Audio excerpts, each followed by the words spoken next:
لبيك اللهم لبيك لبيك لا شريك لك إن الحمد والنعمة لك والملك لا شريك لك لبيك اللهم لبيك لبيك لا شريك لك إن الحمد والنعمة لك والملك لا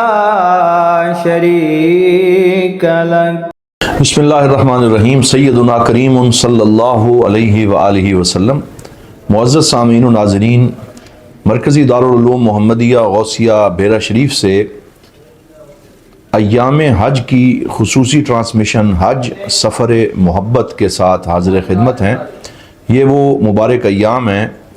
جن ایام کو اللہ اور اس کے رسول صلی اللہ علیہ وآلہ وسلم نے پسندیدہ ایام قرار دیا ہے۔ ان ایام میں اللہ رب العزت کی رحمتوں کا خاص نزول ہوتا ہے، لہٰذا ہم سب کو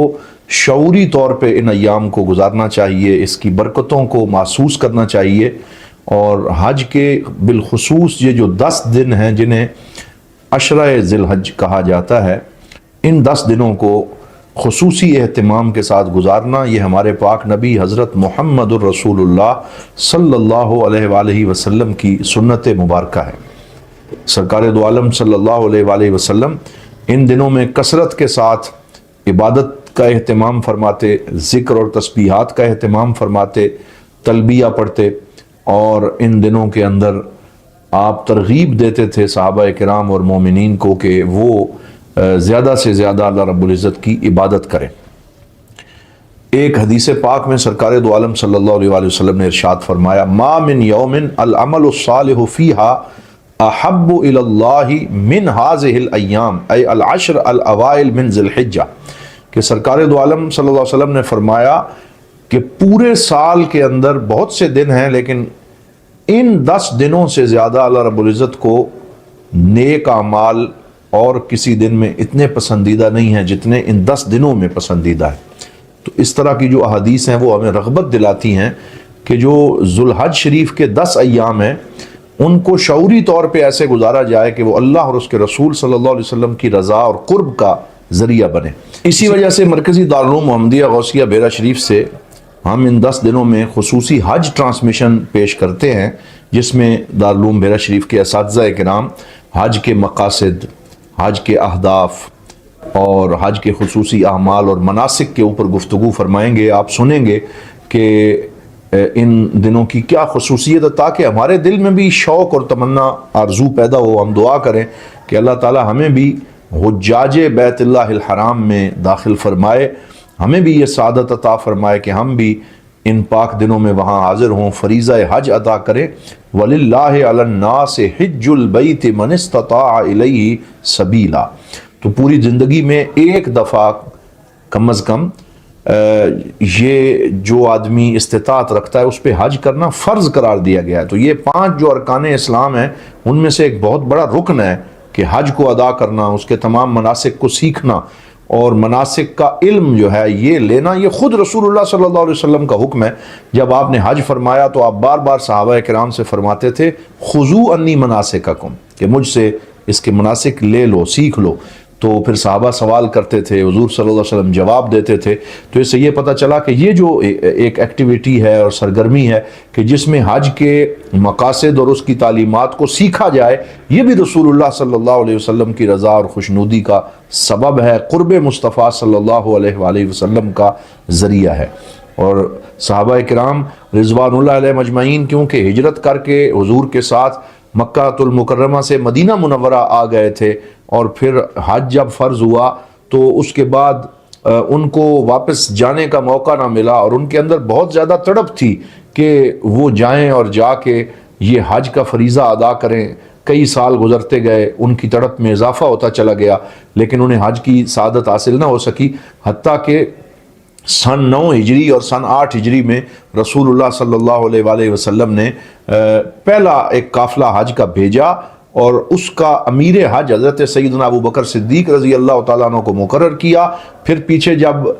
سورہ برات کی آیات نازل ہوئیں تو وہ آیات دے کے وہ سنانے کے لیے وہاں مولا علی شیر خدا کرم اللہ وجہ الکریم کو خصوصی طور پہ حضور صلی اللہ علیہ وسلم نے ڈیوٹی دے کے بھیجا کہ آپ حج کے دنوں میں اللہ رب العزت کی طرف سے یہ جو آیات نازل ہوئی ہیں یہ سنائیں، اور ان آیات میں مشرکین کو حرم میں داخل ہونے سے منع کر دیا اور حرم کی زمین کو مومنین کے ساتھ خاص فرما دیا۔ اور پھر اس سے اگلے سال حضور صلی اللہ علیہ وسلم نے خود بھی حج فرمایا جسے حجۃ الوداع کہا جاتا ہے، اور جس میں رسول اللہ صلی اللہ علیہ وسلم نے خطبہ حج ارشاد فرمایا جو ہیومن رائٹس کا یونیورسل چارٹر ہے، اور جس میں حضور نبی رحمت صلی اللہ علیہ وسلم نے مساوات بشر کا بیان کیا، اور بہت سے جو قوانین ہیں جن سے آج بھی دنیا سیکھ رہی ہے وہ حضور صلی اللہ علیہ وسلم کے اس خطبے میں موجود ہے۔ تو حضرات محترم، یہ جو 10 ایام ہیں ان میں آپ ہمارے ساتھ رہیں، حج کے ان مناسک کو سیکھیں، ان مسائل کو سنیں، اور ساتھ ساتھ یہ دعا مانگیں کہ اللہ رب العزت ہمیں بھی ان خوش نصیبوں میں کر دے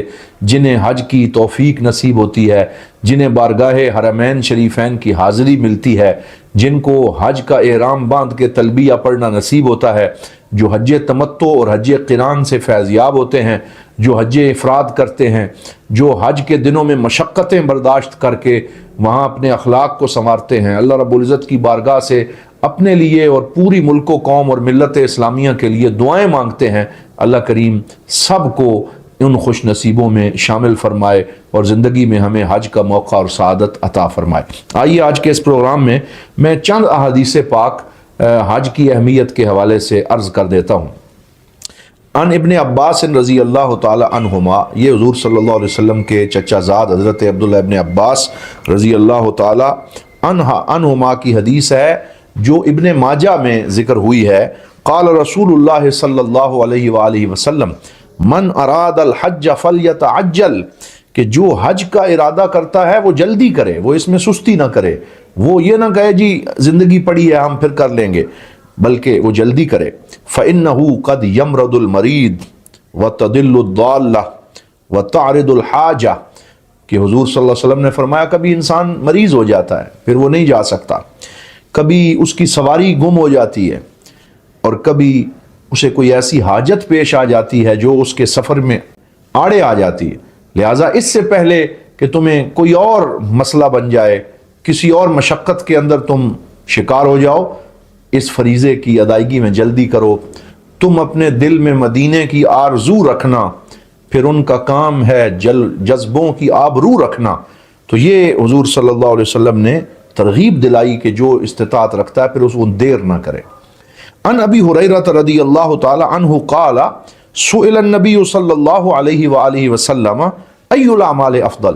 حضرت ابو ہریرہ فرماتے ہیں کہ رسول اللہ صلی اللہ علیہ وسلم سے پوچھا گیا یا رسول اللہ کون سے اعمال زیادہ فضیلت کے حامل ہیں؟ تو آپ نے فرمایا الایمان باللہ ورسولہ، سب سے درجے کا بڑا عمل تو یہ ہے کہ اللہ اور اس کے رسول پہ ایمان لانا۔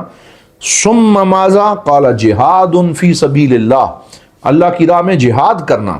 ثم ماذا؟ قال حج مبرور،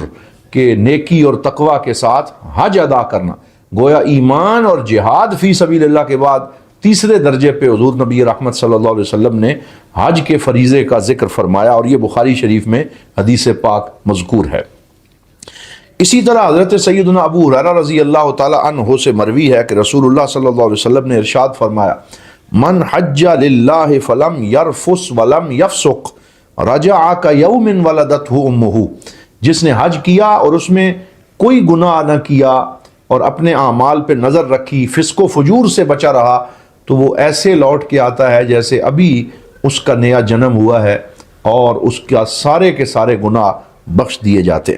اسی طرح حضور صلی اللہ علیہ وسلم نے فرمایا العمرۃ الی العمرۃ کفارۃ لما بینہما والحج المبرور لیس لہ جزاء الا الجنہ، فرمایا ایک عمرے سے دوسرے عمرے کے درمیان جو اعمال اور خطائیں ہوتی ہیں، ان دونوں عمروں کی بدولت اللہ تعالیٰ ان خطاؤں کو بخش دیتا ہے، لیکن حج مبرور ایک ایسی چیز ہے کہ جنت کے علاوہ پھر اس کی کوئی اور جزا اللہ نے رکھی ہی نہیں ہے۔ گویا جس کو حج مبرور نصیب ہو گیا اور اس نے اپنی کامل صحت کے ساتھ اور پوری کاوش کے ساتھ اس کو ادا کر لیا، تو پھر اللہ تعالیٰ اس کے لیے جنت کو لکھ دیتا ہے اور اس کو لازم فرما دیتا ہے۔ کتنی بڑی فضیلت ہے، کتنا بڑا رتبہ ہے حجاج کرام کے لیے، مبارکباد کے مستحق ہیں۔ کعبے کی رونق، کعبے کا منظر، اللہ اکبر اللہ اکبر، دیکھوں تو دیکھے جاؤں برابر، اللہ اکبر اللہ اکبر۔ وہ حجاج کرام مبارکباد کے مستحق ہیں جو اس وقت حرمین شریفین میں موجود ہیں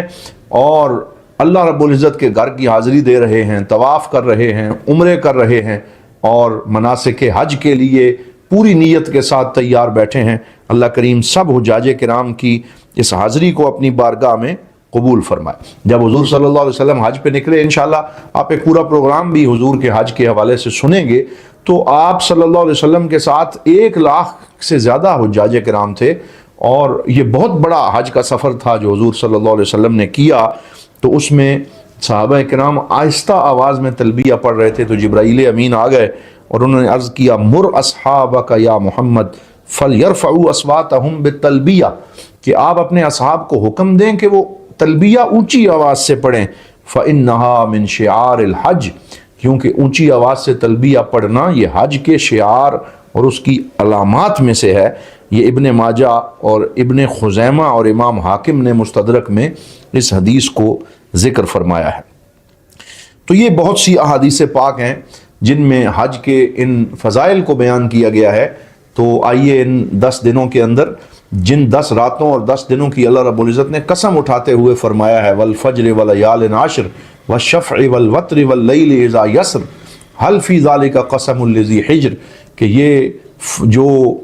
قسم اٹھائی گئی ہے والفجر ولیال عشر، 10 راتوں کی قسم، یہ اسی ذوالحجہ کی 10 راتیں ہیں۔ آئیے ان میں اللہ رب العزت کا ذکر کریں، مناجات کریں، اور حجاج کرام کے ساتھ ہم بھی ان دعاؤں میں شریک ہو جائیں۔ اللہ رب العزت ہم سب کی اس نیت کو اپنی بارگاہ میں قبول فرمائے۔ والسلام علیکم ورحمۃ اللہ وبرکاتہ۔